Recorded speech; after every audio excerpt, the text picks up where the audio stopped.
Acho que tá gravando aí, né? Apareceu gravando aí para vocês, né? Então, fechou. Deixa eu pôr onde a gente parou aqui. Então, aí, onde nós paramos na aula passada. Falei justamente aqui falando de globalização com vocês, né? Então, nós estávamos falando, deixa eu pôr aqui no cantinho. Aí, tá? O que é essa globalização? Ao que ela se refere, né? Esse termo aqui que nós usamos tanto hoje na atualidade, principalmente quando a gente vai falar de capitalismo atual, né? Então, é a última fase do capitalismo porque a gente usa... Bom dia. Tenta coisar a tela. Oi.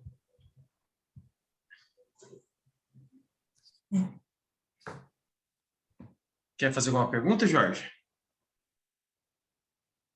Então vamos seguir aí, que qualquer coisa escreve no chat aí que eu acompanho, tá? Vou deixar aberto aqui, ó, o chat. Aí. Beleza. Qualquer dúvida, manda aí que eu vou acompanhando. Então, isso aqui, a globalização é a última fase do capitalismo moderno, então, do capitalismo que nós vivemos, né? Na aula passada eu falei com vocês uma coisa chamada meio técnico, científico e informacional, que é isso aqui, que é a globalização. O meio técnico, científico e informacional nada mais é do que a globalização. É a integração mais tecnológica da sociedade, tá? Como nós conhecemos. Então, é onde nós temos aqueles fluxos que eu tinha comentado no conteúdo passado com vocês, quando eu falei de redes. É aqui na globalização que a gente coloca aquelas redes em prática, né? Então, você tem lá fluxos de capital, de mercadoria, né? Fluxos de informação, tá? De pessoas, todos eles fazem parte desse contexto da era globalizada. Com isso, essa fase aqui, ela tem algumas características, por exemplo, ó, avanço tecnológico, principalmente aqui nos transportes e nas comunicações, né? Transportes para o fluxo de pessoas, como nós sabemos, as pessoas se deslocam no espaço hoje de uma forma muito mais rápida do que era no passado, né? Porque os meios de transporte também evoluíram bastante, também passaram por avanços tecnológicos, e a comunicação, né? Comunicação, o fluxo de informação que nós temos, o uso da internet, né? Como nós conhecemos hoje, tá? Os celulares, os computadores fazem com que a gente também tenha um avanço nisso aqui, um avanço nas comunicações, né? Esse avanço tecnológico, ele não ocorre de forma regular, bem distribuída. Dessa forma, esse avanço tecnológico aqui, ele é direcionado, né? Então ele é concentrado em algumas áreas, tá? Então não são todas as áreas que nós vamos ter aqui o mesmo avanço. Então fica mais para os países desenvolvidos. Então, quando a gente fala de globalização, o que a gente sempre lembra e comenta? Que, apesar de ser a última fase ali do capitalismo moderno, a globalização ela não ocorre de maneira igual, né? Ela é desigual. Tá? Então, ao mesmo tempo que nós temos uma parcela da sociedade que tem acesso a essa globalização, nós vamos ter ali uma grande parcela da sociedade que não tem acesso à globalização, né? Que não tem ali... Sim, Arthur, isso mesmo, para hoje. Não, na verdade, para ontem, né? Era para ontem. Mas pode mandar hoje, tá? Então, tem uma grande parcela da sociedade, a maior parte dela, da sociedade mundial, que não tem acesso, tá, a essas tecnologias, a esses avanços tecnológicos, né? Então, ao mesmo tempo que a globalização, ela aproxima, ela integra, aqui, ó, conecta uma parcela da sociedade, é o que nós estamos fazendo agora, nós estamos integrados usando a globalização, usando tecnologia e informação, a internet, para poder ter essa aula aí, cada um na sua casa. Ela também exclui, né? Então, ao mesmo tempo que ela aproxima, ela exclui também muito, né? Aquelas pessoas que não têm acesso, que não têm condição de acesso. Por que não tem condição de acesso? Não tem dinheiro, né? Às vezes não tem dinheiro nem para comer, como vai comprar um produto tecnológico, não consegue pagar um plano ali de internet. Então, a gente está vendo que essa globalização ela é excludente. Agora, no período da pandemia, vocês continuaram tendo aula, não parou desde o ano passado, né? Que a pandemia se estende aqui no Brasil e deve ficar mais um pouquinho, tá? E alunos de escolas públicas não tiveram aula, pararam. Então, aí está a exclusão que a gente tem falado da globalização. Beleza? Vamos lá. Qual a relação entre a globalização e o meio técnico científico informacional, que é o que a gente falou na aula passada? Qual é essa relação? A relação de integração.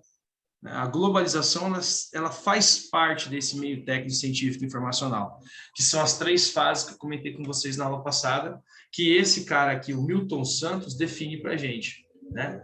Então, o meio, ambiente, alterado pelo homem se torna meio técnico, tá? Quando o homem começa a desenvolver a ciência, meio técnico científico, e dessa ciência aprimora a informação, principalmente transporte e comunicação. Por isso o termo meio técnico científico informacional. Então, os fluxos que já existiam, agora eles aumentam ainda mais, né? Então, nós temos aqui, ó, a globalização dentro do contexto do meio técnico científico informacional. Ela faz parte, né? A globalização, ela é o meio técnico científico informacional. Ela representa essa transformação que nós fazemos aqui, ó, no espaço geográfico. Tá? Bom, aí nós temos lá, infelizmente a técnica, a ciência e a informação estão desigualmente distribuídas no espaço geográfico mundial. Essa desigualdade, ela se refere novamente à concentração de avanços técnicos em países desenvolvidos. Esses aqui possuem as melhores tecnologias. E eles concentram também essa tecnologia. São eles que comercializam essas tecnologias. Em aulas anteriores e anteriores também, eu já comentei com vocês o seguinte: países que detêm as tecnologias, eles tendem a acumular mais capital. Por quê? Porque a tecnologia é muito mais cara do que o produto primário, por exemplo. Então, a tecnologia sempre sairá mais cara lá no mercado internacional. Então, a gente está vendendo a tecnologia em dólar, né, do que o produto primário lá extraído, que também é vendido em dólar, mas ele não teve ali emprego de trabalho, como as tecnologias possuem emprego do trabalho. Por isso, elas tendem a ser mais caras, né? E essa tecnologia ela fica escassa aqui, ó, em países subdesenvolvidos, porque a economia deles é o quê? Agropecuária e extrativismo. E conforme a moeda vai ficando enfraquecida nesses países, fica mais difícil ainda eles terem acesso a esses produtos mais tecnológicos.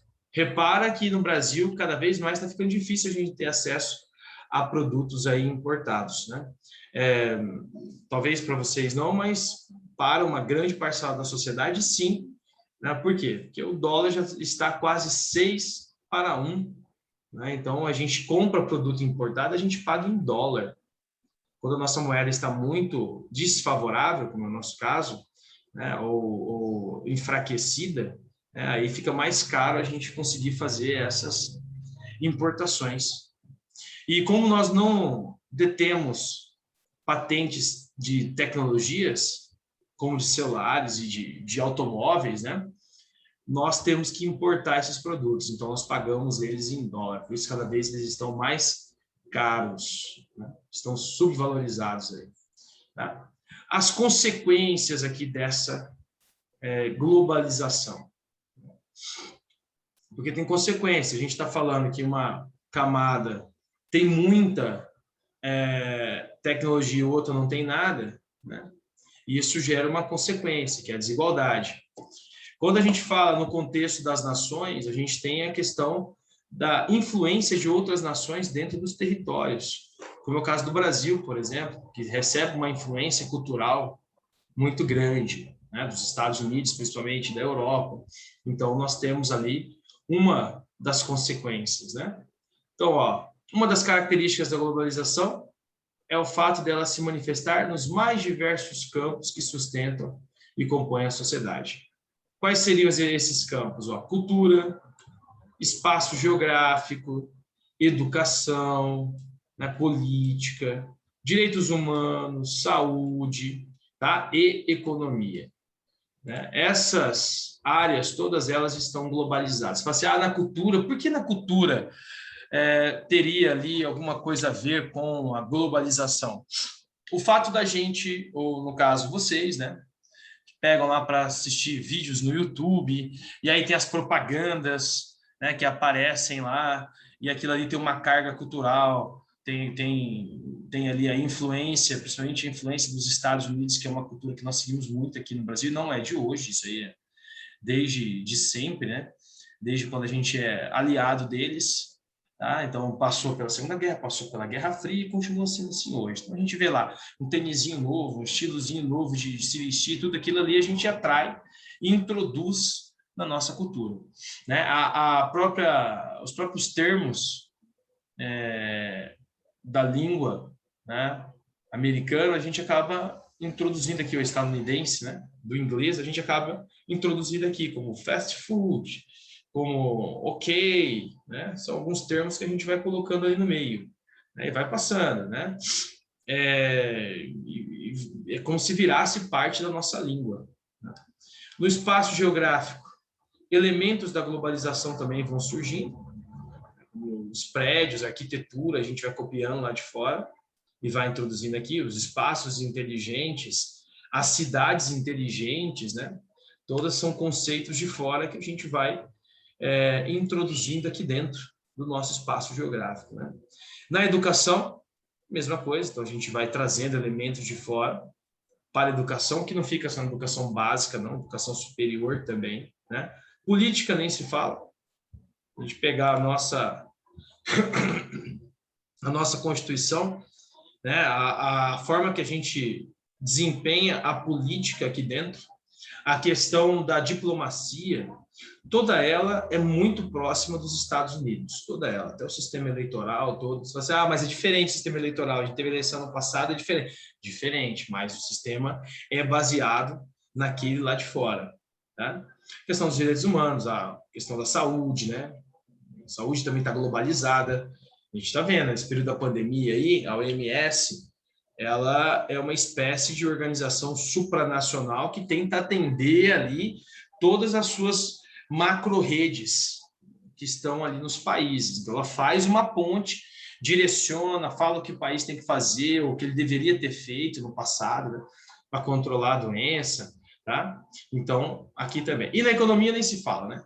Eu disse para vocês que as empresas elas estão nas bolsas de valores, as bolsas de valores se comunicam com a rede de internet, de informação, então pessoas do mundo todo podem acessar as bolsas, comprar ali as ações das empresas, né? Então eles fazem essa rede, né, de globalização. Deu exemplo das empresas, poderia ter dado exemplo dos bancos, os bancos também estão globalizados, né, conectados entre eles, tá? Bom, aí vem aqui, ó, dessa forma, uma prática cultural chinesa, vivenciada nos Estados Unidos, né? Eu dei o exemplo dos Estados Unidos, mas nada mais interessante do que isso aqui, a cultura chinesa influenciando no mundo todo, né? Hoje a China está inserida num contexto global. A China é um país global. Mas se você não gosta da China, tem alguma coisinha aí sua na sua casa que foi produzida lá na China. Uma coisa que você está usando que foi produzida na China. né? Então, a cultura de produção, o modelo produtivo chinês, ele está sendo está sempre influenciando ali, né? Está sempre fazendo parte ali, tá? Desses países, tá? No Brasil não seria diferente, né? Aí tem outro exemplo aqui, ó. Manifestação tradicional africana no Brasil. Isso a gente tem bastante aqui, então a cultura africana, né, desempenhando aqui também uma influência no país, tá? Isso aí também vai mostrando a integração das culturas entre as sociedades, tá? O principal problema da globalização aqui, ó, desigualdade social. Ela proporciona essa desigualdade social, uma vez que ela garante poder e renda a alguns, né? No caso, menor parte, né? Concentrados aqui, ó, por uma minoria, tá? E ela deixa lá uma grande maioria sem conseguir concentrar nada, sem acumular nada. Então, a globalização ela acentua, né, essas disparidades sociais, tá? Beleza? Que aqui nós chamamos de contradições do capitalismo. Por que é uma contradição do capitalismo? Porque o capitalismo ele prega que você deve ter ali a propriedade privada, que você deve acumular capital, né? Ele fala que libera isso é permitido dentro do sistema político e econômico capitalista. Ele só não diz que não será a maioria das pessoas que vão conseguir fazer isso, né? E sim uma minoria, uma pequena parcela. A globalização, ela acentua isso porque as pessoas têm, as que têm ali, ó, maior poder de renda, elas têm mais poder aquisitivo aqui dentro. Então, uma grande contradição aí dentro do capitalismo. Efeitos aqui da globalização. Configuração do espaço internacional em redes. Então, lá, transporte, comunicação, cidades, troca comerciais, né? Capitais especulativos, tá? Então, tudo isso mostra ou retrata ali para a gente o fluxo, né? E os fixos que eu já tinha comentado com vocês, que a globalização ela acaba garantindo, né? O que ela acaba desempenhando, exercendo, né? Então, aqui, as redes como elas estão montadas. Para a gente poder ter uma rede de transporte, nós temos que ter os fixos também, né? Importante isso, a gente lembre sempre. Então, para você fazer um deslocamento, que no mapinha mostra, ó, da Europa para os Estados Unidos, por exemplo, você tem que ter aeroporto aqui na Europa, você tem que ter aeroporto aqui nos Estados Unidos, que é um local adequado para que a aeronave desça. Então, esses são os fixos, tá? E os fluxos de pessoas e mercadorias, então, da ponte aérea, né? Também serviria estrada, rodovia, como eu coloquei para vocês, entram como fixos, né? Radares, deixa eu ver aqui, antenas para poder receber sinais de satélite que estão orbitando e aí vão fazer os fluxos de informação, todos eles são fixos, né? Comunicação também tem que ter seus fixos, antena, radares. As cidades, elas são fixas e dentro das cidades a gente tem ali os meios para fazer esses fluxos, tá? As trocas comerciais, capitais especulativos também estão inseridos nesses fluxos. Trocas de mercadorias, a compra e a venda de mercadorias se deslocando pelo espaço. Nós temos aqui, ó, maior fluxos, né, de mercadorias, aqui, pessoas, de informações, de capital e de serviços, né? Desenvolvido entre os diferentes pontos aí do globo. É claro, e quando a gente fala de fluxos de pessoas, as pessoas buscam sempre os países desenvolvidos, seja para visitar, seja para morar. A busca da melhoria na qualidade de vida, né? Geralmente são essas áreas, Estados Unidos e Europa, porque são aqueles que apresentam maior desenvolvimento. Quando a gente fala de mercadoria, aí tem uma troca, porque os países Subdesenvolvidos, emergentes, eles vão fornecer aos desenvolvidos matéria-prima. Eles vão estar fornecendo aqui aos desenvolvidos, ó, no caso aqui da América do Sul, continente africano, aqui o exemplo é de petróleo, né? Mas estão fornecendo matéria-prima para quem? Olha lá, qual é o principal eixo de escoamento dessa matéria-prima? Os Estados Unidos, a principal potência econômica do planeta, né? Aqui, os países periféricos, porque esse aqui é um exemplo de mapa semi-azimutal, os países periféricos estão produzindo, todos eles, né, com exceção desse aqui, produzindo matéria-prima e vendendo, comercializando com as grandes potências mundiais, com aqueles que acumulam mais capital, aqueles países que têm mais dinheiro. É isso que eles estão fazendo. De contrapartida, os países que possuem mais capital, os mais desenvolvidos, vão fornecer a esses subdesenvolvidos aqui tecnologia mais cara. Pagam mais barato pela matéria-prima e fornecem o produto depois transformado muito mais caro. Então, todo produto que tem emprego de tecnologia, ele tem um valor agregado muito maior, né? Fluxos de pessoas, né, ó, grande migração transatlântica, final do século XIX, início do século XX. Olha para onde era o principal destino. Estados Unidos era o principal destino, né? Região que eles estavam recém-ocupando, que era o Oeste, então atraía muita gente, né, para essas áreas. Tá? E também para onde? Ó, para o Brasil, principalmente aqui, ó, né? Brasil recebeu muitas pessoas aqui a partir do século XIX, principalmente depois, que é o segundo fluxo migratório, né? Principalmente depois que a coroa portuguesa veio para o Brasil em 1808. Aí foi a segunda leva dos imigrantes, né? Então aí vem alemães, eslavos, são os poloneses, ucranianos, russos, né? Ocupar o Brasil, principalmente a região sul, né, do país. A Argentina também recebe uma grande ocupação nesse período, né, que é a segunda leva dos imigrantes ali. Tá? Proporção de imigrantes na população, de 1881 a 1890. Argentina, 22%, Cuba, 12%, Brasil, ó, 7% no acréscimo, né? Tá? Estados Unidos, 9% de imigrantes nesse período. Número de imigrantes aqui, ó. Quantidade que vieram ou que entraram. Estados Unidos tem a maior quantidade, 17 milhões e meio de imigrantes, de pessoas se deslocando, em busca de contribuir na ocupação ali, na construção do país mesmo nesse período. Depois se tornando a principal potência econômica do planeta, né? Fluxo de capital, a gente já comentou bastante do fluxo de capital, já disse, vocês mesmos fazem esse fluxo de capital aqui. E serviços, quem seriam os serviços aqui? Os bancos internacionais, né? Bolsas de valores, que tem uma conexão internacional também.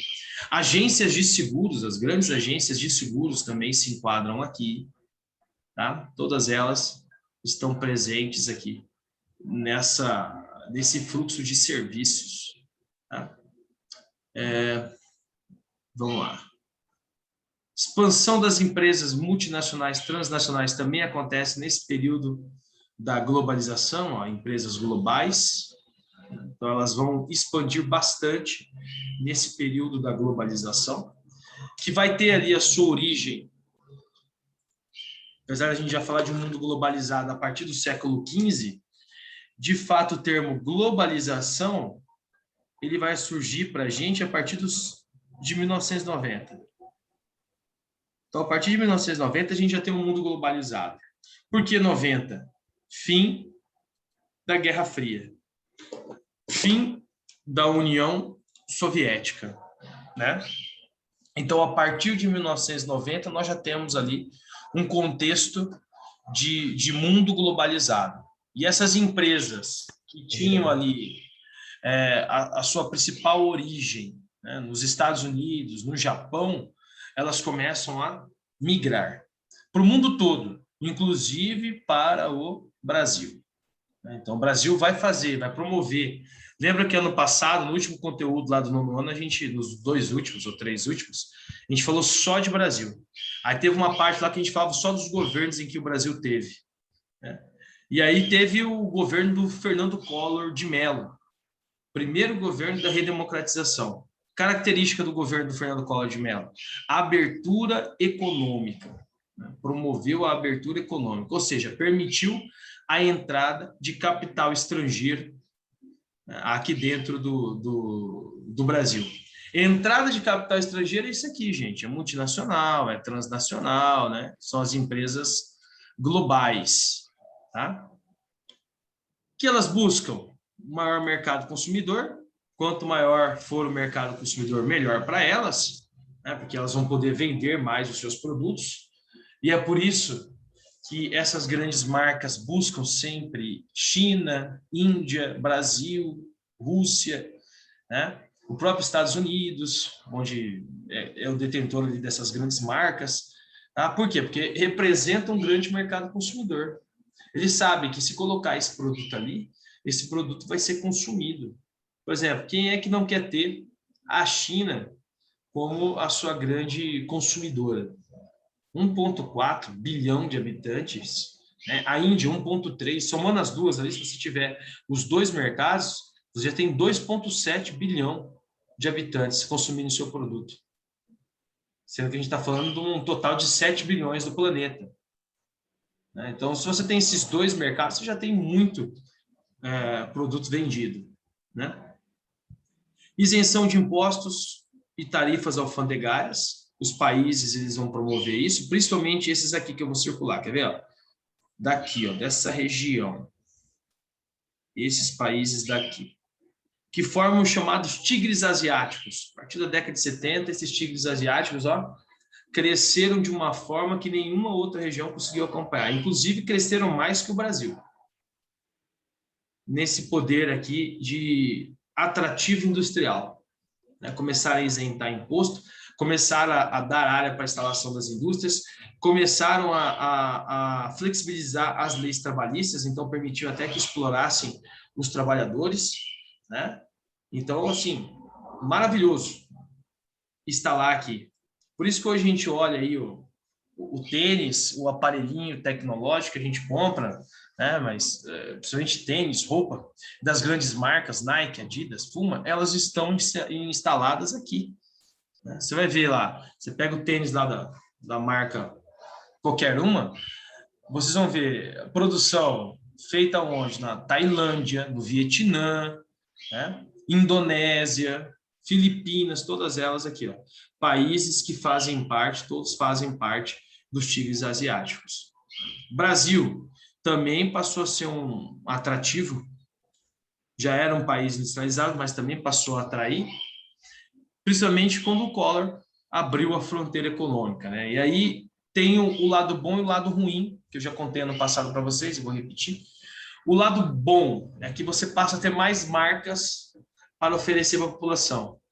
A tendência, quando você tem mais marcas, é de que haja uma competição maior, aí entra na questão da livre concorrência, e aí a tendência é o preço sempre baratear. O lado ruim é que nem sempre funciona assim, né? E o Brasil está aí para mostrar que não funcionou assim. Então, várias marcas competindo com o nosso capital interno, as nossas empresas. O que aconteceu no final das contas? Tivemos ali o fim das empresas, elas foram falindo ou elas foram sendo incorporadas. Então, aquela ideia de livre concorrência, várias marcas multinacionais e nacionais, vai ser maravilhoso. Isso não aconteceu. Porque o nosso capital interno, ele não conseguiu competir com o capital estrangeiro. Não conseguiu competir com o capital estrangeiro. O estrangeiro é muito mais poderoso que o nosso. Tá? Menor custo da mão de obra e matéria-prima. Isso aqui é uma outra coisa que essas grandes empresas elas buscam. Mão de obra barata. Então, como que o Brasil deixa de ser um mercado atrativo? Porque o Brasil tem leis trabalhistas, né? O Brasil tem CLT, né? O Brasil tem carteira de trabalho, né? Tem os seguros, tá? Então deixa de ser atrativa. Aqui não, aqui você pode explorar, né? A China, na área das ES, que fica aqui no litoral chinês, permite também exploração. Então aqui você pode explorar, tá? Aqui no Brasil já fica mais difícil. Por isso que nós tivemos uma reforma trabalhista nos últimos anos, para poder flexibilizar um pouquinho ali essas leis trabalhistas, né? Flexibilizar essas orientações, tá? Além disso, nesse período, são criados também os blocos econômicos. A gente tem vários blocos econômicos, aqui a gente só vai citar como eles estão formados, mas tem vários, né? Nós temos a União Europeia, Mercosul, NAFTA, tigres asiáticos, bom, mais para frente a gente vai falar desses blocos, tá? Características dos blocos, ó, ou que eles precisam ter, né? Nós tivemos aqui zona de preferência tarifária, então nessa zona os países ali não pagam tarifas, essas áreas que elas são criadas. Por exemplo, a Associação Latino-Americana de Livre Comércio, a ALAUC, já existiu. Zona de preferência tarifária. Então, aqui, os países que faziam parte dessa ALAUC não pagavam tarifas. Isso é uma característica. O que não pagava tarifa? Os produtos deles não pagavam tarifa. Então, entre o acordo dos países que assinaram, não tinha tarifação de imposto em cima dos produtos, o que é muito interessante, né? Por isso que é interessante o país fazer parte de bloco econômico, tá? Zona de livre comércio. Essa aqui é mais comum.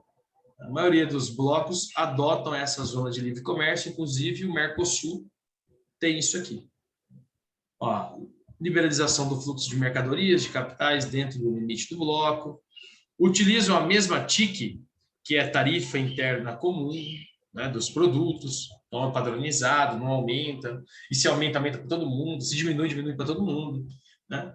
E redução e eliminação de taxas alfandegárias, que são muito importantes essa redução aqui, ou eliminar, porque isso aqui é que deixa mais barato o produto final para a gente. No caso do Brasil, a gente compra produtos dos países vizinhos aqui, que são ligados ao setor primário, que a gente não produz, tipo o trigo da Argentina. E eles compram da gente aquilo que a gente produz na indústria. A Argentina compra, é o principal comprador dos nossos produtos industrializados. Por isso que é importante a gente manter sempre uma relação muito boa com esses países, né? Porque eles são aliados nossos históricos, tá? União aduaneira. Esse aqui é o estágio mais avançado que os blocos podem ter na União Aduaneira, que é a zona de livre comércio, tá? Aqui você tem circulação de mercadorias, capitais, que usa a mesma TIC, tá? E aí nós vamos ter tarifa interna comum e também as tarifas externas comum para outros países de fora do bloco. E sem falar que na União Aduaneira, além de zona de livre comércio, você também tem a circulação de pessoas, livre circulação de pessoas, desde que, claro, cada uma tem ali o seu passaporte, né? E apresente o país de origem, certo? Aí pode circular. Quem é que tem essa União Aduaneira aqui? A União Europeia, a UE, União Europeia. É o único bloco econômico que possui isso aqui. O Mercosul está caminhando. Mercado comum. Estágio mais avançado, quando comparado à União Aduaneira, pois utiliza as mesmas políticas econômicas, adicionando, né? Padronização econômica, formatação fiscal, leis trabalhistas, leis ambientais, livre circulação de pessoas e adoção da mesma moeda. A União Europeia se enquadra nesses dois. Ela tem a União Aduaneira para o comércio e ela tem o mercado comum também. Ó, só esse bloco tem isso, né? Tem uma mesma moeda? Tem o euro, que circula entre os países. A União Europeia, os blocos econômicos são uma forma de globalizar a economia desses países. Eles estão integrados entre eles. União Europeia que tinha 28 países até pouco tempo, agora tem 27, porque o Reino Unido acabou abandonando, né? Deixou a barca, deixou os países, né? E União Econômica, ó, União Econômica, para a gente fechar, que também faz parte aí desse sentido de blocos e acordos. O Brasil, ele faz parte do Mercosul, só para a gente lembrar, e ele faz parte de um acordo de países, que é o... Vamos ver se eu consigo escrever aqui, ó. Meu primo, o BRICS. Esse é o acordo de países que o Brasil faz parte. Olha esse S. Jesus. O BRICS é o acordo de países. E o Mercosul é o bloco. Há uma diferença entre acordo e bloco? Sim. O acordo é informal, o bloco é formalizado. Tá? Por mais que esse acordo aqui tenha banco, tenha uma ideia de criar uma moeda única entre os países que pertencem, é show de bola isso aqui. Só de países emergentes, né? Não sei nem se hoje a China gostaria de fazer parte, né, desse acordo de países, mas a ideia principal era ter o banco, já tem, ter uma sede, já tem, né? E ter ali uma moeda única. Vamos ver se mais para frente isso aí vai ocorrer, né? Integração mais avançada entre países, aqui, ó, União Econômica, né? Você tem um Banco Central Comunitário e a moeda única. União Europeia também se enquadra aqui, bonitinho, ó. União Europeia é o único bloco que tem isso, né? Que tem Banco Central Comunitário, que é conhecido como Zona do Euro, né? E a moeda única, que é o euro. Então, a União Europeia representada é o principal bloco o principal bloco da globalização é a União Europeia. Tá? É a União Europeia. E aí nós fechamos esse capítulo 2. Antes de eu encerrar a aula com vocês, quero deixar aqui já... Deixa eu abrir aqui. Romper. E deixa eu... Calma aí.